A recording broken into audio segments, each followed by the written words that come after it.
All right, guys, we're back at it.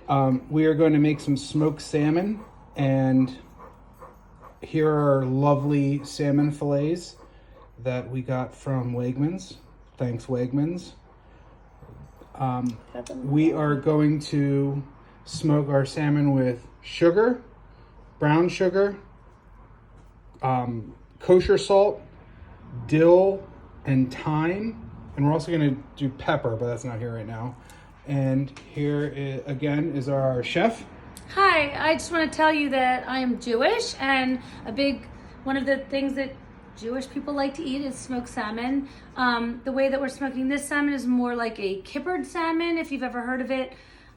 You've probably had lox before, that's also smoked salmon, but this is slightly different. So that's what we're doing today. Here we go. So we're just going to include our ingredients in, sorry for the mess back there, but you see the puzzle that we're doing. There's our other lizard, our homeschooling, our plant that needs to be potted. There's our pot for our ramen. Anyway, that's what the mess is. So here are ingredients that Mrs. Renfer is going to put into our pot. First thing we have here is sugar. We actually ran out of granulated sugar for the first time in forever. We were shocked. Yeah, but confectionery sugar is the same thing. It's just like really, really powdery, so it wouldn't matter here. And that was a half a cup of that. Half a cup of sugar. We had a cup of kosher salt. That's what Jews like to have. And then... And actually, it's important to note, kosher salt has a really, a bigger grain. As you can see. So, yeah, so you can see. So it's like very granule, and that's what I like to cook with, that we like to cook with when we're cooking out of our little salt caddy, because it's easy to take a hold of. And then here we have our brown sugar. We're going to put that in as well. Another half of a cup.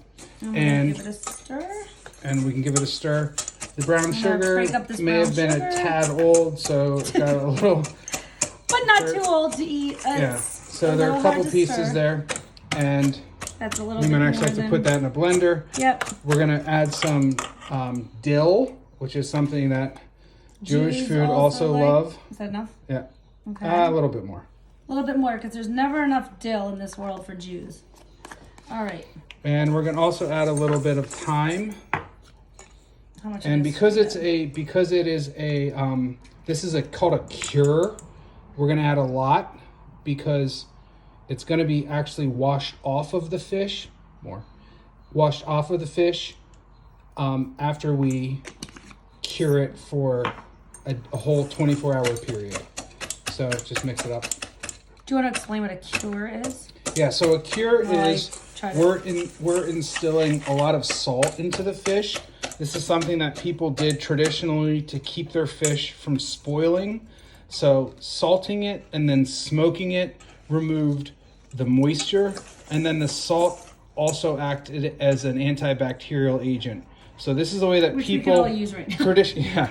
We can all. This will keep us from going to the grocery store and getting contracting coronavirus. So this cure is something that we're just gonna rub right on the fish. Mrs. Renfer is doing a nice job of getting rid of the little clumps of brown sugar, which are really no big deal. And now she is going to apply the cure, handful at a time, to our fillets. This is not a neat process. You really got to get in there. Yep. You got to rub that cure into the fillet. That's why they call it a rub. Yeah. Give it a nice. It's like giving your old granny a back rub. Oh God, why? Yikes. Okay. This is actually probably better. Yeah, I would say.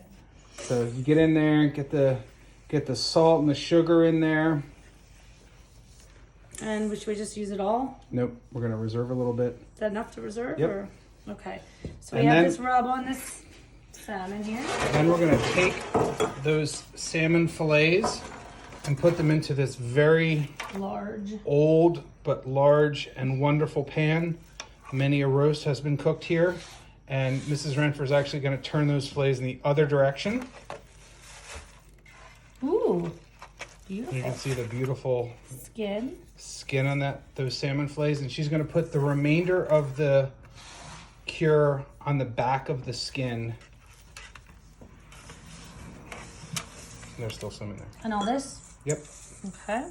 So that It really gets in. So it really gets in there. So what's going to happen, it's pretty cool. The salt and the sugar are going to pull the moisture out of the salmon. It's like, this is something you'll see in chemistry. Yeah, I won't get into that. But it's going to pull the moisture out of the salmon, and then it pulls it back into the salmon. You can message him if you want to know. Yeah. If you want to know more,